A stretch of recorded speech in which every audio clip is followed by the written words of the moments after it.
How to survive in Korea. Cafes. Step 1. Find a seat. Before ordering, find a seat.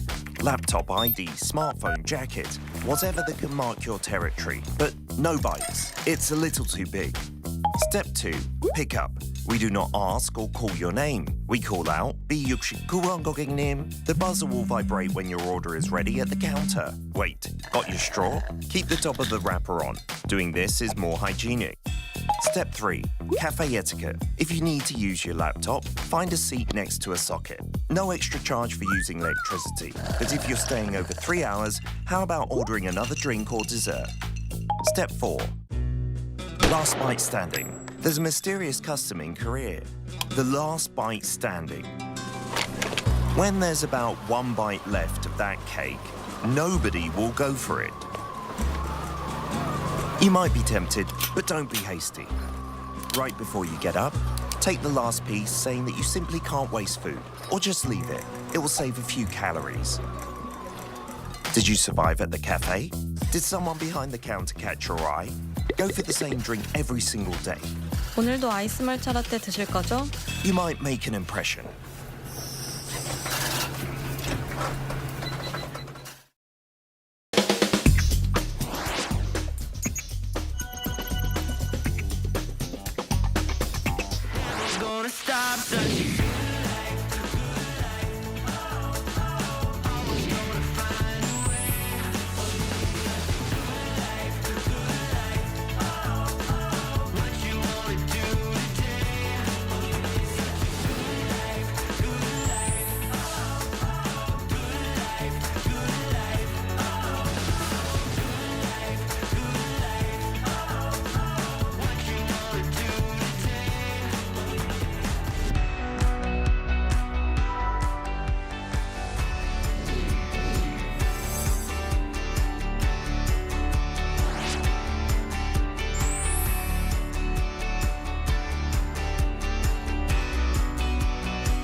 Hello and welcome to Arirang News, coming to you live from Seoul. I'm Kim Mo-gen.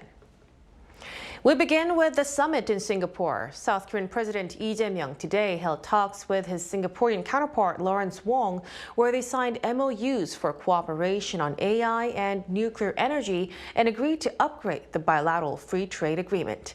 Our Yoon Jung-min is traveling with the president and files this report from Singapore. It was a warm welcome for the South Korean president on his first state visit to Singapore. Presidents Lee Jae-myung and Tharman Shanmugaratnam together named an orchid, a unique Singaporean ceremonial event for foreign leaders, representing a stronger friendship. 이렇게 정말 아름답고 향기 높은 난초를 제 이름을 붙이게 됐습니다. The sentiment was extended into a one-on-one. 양국은 인적 구조를 통해서 지금과 같은 성장 발전을 이뤘다는 점에서 이런 유사한 점이 있습니다. Friends like Korea and Singapore strengthen our relationship and contribute to a more stable and predictable architecture in the world. Bolstering the bilateral strategic partnership was a focal point of Monday's summit with Prime Minister Lawrence Wong, the Singaporean head of government. 오늘날 초불확실성 시대의 경랑을 헤쳐나가기 위해서는 어려움을 함께 극복하며 신뢰할 수 있는 진정한 동반자가 더욱 절실합니다.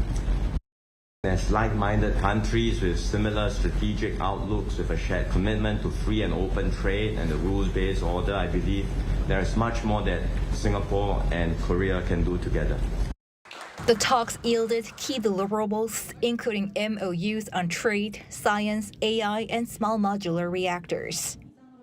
우리 두 정상은 올해 발효 20년을 맞는 양국 FTA를 통상 및 경제, 안보 환경 변화와 기술 발전을 충분히 반영하는 방향으로 개선하기로 하였습니다. They also agreed to strengthen their joint efforts to tackle transnational online scams and bolster their partnership in investment, defense industry, and culture. The Korean band BTS is performing here at the end of the year, and I understand that Singapore is their longest stop in Asia outside South Korea and Japan, so we look forward to welcoming them. Also addressed was the conflict in the Middle East and its possible impact on global security and energy. On the Korean peninsula, Yi also asked Wong to play a constructive role for regional peace, noting that Singapore was the venue where the 2018 North Korea-US summit took place. Blue House officials say the summit is significant in many ways, given that Singapore is seen as a logistics and financial hub and a key player in the ASEAN bloc. On Tuesday, President Yi will head to Manila. Yoon Jung-min, Arirang News, Singapore. Now, while in Singapore, South Korean President Lee Jae-myung met Koreans there and vowed to actively listen to their opinions and support them in any difficulties they're facing. As his trip on Sunday coincided with the 107th anniversary of the March 1st independence movement, President Lee noted the dedication and efforts by the Korean community in Singapore for independence against Japan's colonialism. In particular, he appreciated autonomy and openness of the Korean community in Singapore, taking into account how it has been formed and operated. He has added that he has instructed the Foreign Ministry to collect opinions from each and every one of the 7 million Koreans living overseas. In other news, President Lee Jae-myung has nominated ruling Democratic Party lawmaker Park Hong-keun to head the Ministry of Planning and Budget. The Blue House says Park was selected for his expertise in fiscal policy. The four-time lawmaker currently serves on the National Assembly's Finance and Economic Planning Committee and previously chaired the Parliamentary Special Committee on Budget and Accounts. The ministerial post has been vacant since President Lee withdrew his earlier nominee Lee Hae-hun following allegations related to real estate fraud and workplace bullying. Also on Monday, the president nominated Hwang Jong-woo, a veteran official at the Ministry of Oceans and Fisheries, to serve as its next minister. Minister nominees must undergo confirmation hearings at the parliament though their appointments will be decided by the president. Now, shifting over to the conflict in the Middle East, U.S. President Donald Trump uploaded a video on Truth Social saying Washington will continue its operations against Iran and avenge the 3 U.S. service members who were killed during the fighting. Kim Bo-kyung with the latest. U.S. President Donald Trump has said that combat operations in Iran were continuing in full force and that they would carry on until all of Washington's objectives are achieved. He posted a 6-minute video on Truth Social on Sunday U.S. local time, where he said, quote, "The largest, most complex, and most overwhelming military offensives, Operation Epic Fury, has been launched for over the past 36 hours. Trump also confirmed Iran's supreme leader Ayatollah Ali Khamenei's death and urged the Iranian military to lay down their weapons and citizens to take action. I once again urge the Revolutionary Guard, the Iranian military, and police to lay down your arms and receive full immunity or face certain death. I call upon all Iranian patriots who yearn for freedom to seize this moment, to be brave, be bold, be heroic, and take back your country. Trump expressed his condolences for the 3 U.S. soldiers killed during the operations and added there could likely be more. But America will avenge their deaths and deliver the most punishing blow to the terrorists who have waged war against, basically, civilization. Trump also said during an interview with The Atlantic magazine on Sunday that Iran's new leadership have agreed to talks, and he agreed to do so too. He also told Fox News that 48 leaders have been killed in the strikes and told CNBC that U.S. military operations in Iran are ahead of schedule. Regarding the ongoing strikes on Iran, top Trump administration officials are reportedly going to brief both chambers of Congress on Tuesday. Meanwhile, Iran has formed a 3-member interim leadership to handle state duties, consisting of a member of the constitutional watchdog, the president, and the Supreme Court Chief Justice. According to the Iranian constitution, the interim council will govern the country until the Assembly of Experts chooses a new supreme leader. In terms of Iran's next potential leader, Trump said during a phone interview with the New York Times on Sunday that there could be 3 options. He did not say who they are, though, adding that things that need to be done should be done first. 김보경, Arirang News. With U.S. military strikes on Iran showing no signs of easing, oil prices have surged while U.S. shares have dropped. Brent crude briefly was traded above $80 a barrel in the first minutes of open trading, while the U.S. benchmark West Texas Intermediate climbed over $70. This, as confrontation could disrupt supplies, especially from traffic through the Strait of Hormuz that accounts for around 20% of the world's oil shipments.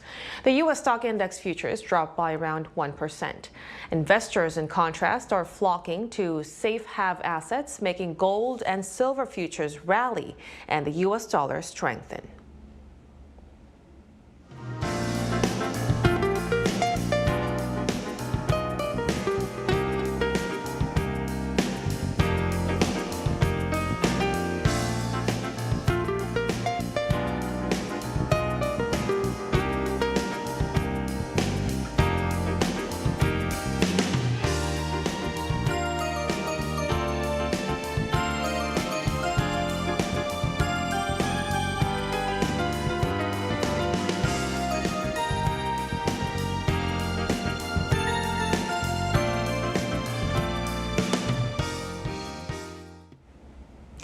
And that'll be all from us on Arirang News this afternoon. Thank you for watching.